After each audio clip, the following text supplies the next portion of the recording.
Imagine waking up one morning to find your worst nightmare standing on your doorstep, the HOA president, armed with legal papers, trying to seize your home. But what if you had a secret weapon? What if you were a federal judge with all the evidence to turn the tables? This is the story of how I fought back and left him absolutely frozen. It was a crisp autumn morning, and the scent of freshly cut grass hung heavy in the air. Judge Eleanor Vance, a woman whose calm demeanor belied a razor-sharp intellect, sipped her coffee and admired the meticulously maintained rose bushes in her front yard. She had worked tirelessly for years to make her house a home, a sanctuary from the demanding world of federal law. But that morning, her peace was about to be shattered by an unexpected knock on the door. On her porch stood Mr. Silas Blackwood, the self-appointed emperor of the Ridgeview Estates Homeowners Association. Blackwood was a man who considered himself the arbiter of all things proper and permissible within their suburban paradise, and he reveled in the power that came with his HOA presidency. Today, however, he wore an expression of grim satisfaction. "Good morning, Judge Vance," Blackwood began, his voice dripping with an artificial sweetness that Eleanor immediately distrusted. "I regret to inform you that your property is in violation of several key HOA bylaws. Specifically, the height of your rose bushes, the shade of your exterior paint, and a rather egregious oversight concerning your garden gnome collection." Eleanor raised an eyebrow. "My garden gnomes? Mr. Blackwood, we've discussed this. They are within the acceptable height and quantity stipulated by the bylaws, and frankly, I find them charming." Blackwood's smile tightened. "Be that as it may, the board has decided to take a firmer stance.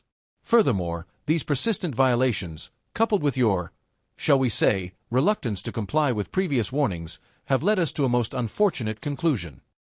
He paused for dramatic effect, pulling a legal-looking document from his briefcase. "The HOA has initiated proceedings to seize your property." Eleanor felt a jolt of ice shoot through her veins. Seize her home? This was beyond ridiculous. It was outright predatory. She knew Blackwood had a reputation for strong-arming residents, but this was a new low. "Seize my property? On what grounds? You cannot be serious." "Oh, but we are, Judge Vance. As per Article 7, Section 3 of the Ridgeview Estates Covenants, Conditions, and Restrictions, repeated and uncorrected violations, particularly those impacting property values and community aesthetics, grant the HOA the right to foreclose on a property to recover outstanding fines and ensure compliance." Blackwood's eyes gleamed with triumph. He clearly relished delivering this news.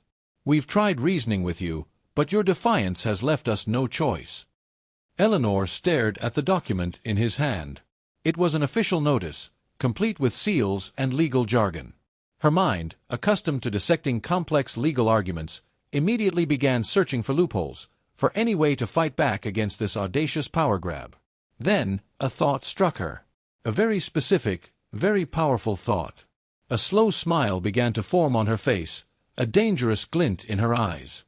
"Mr. Blackwood," she said, her voice calm but with an undeniable edge, "before you go any further, there's something you should know.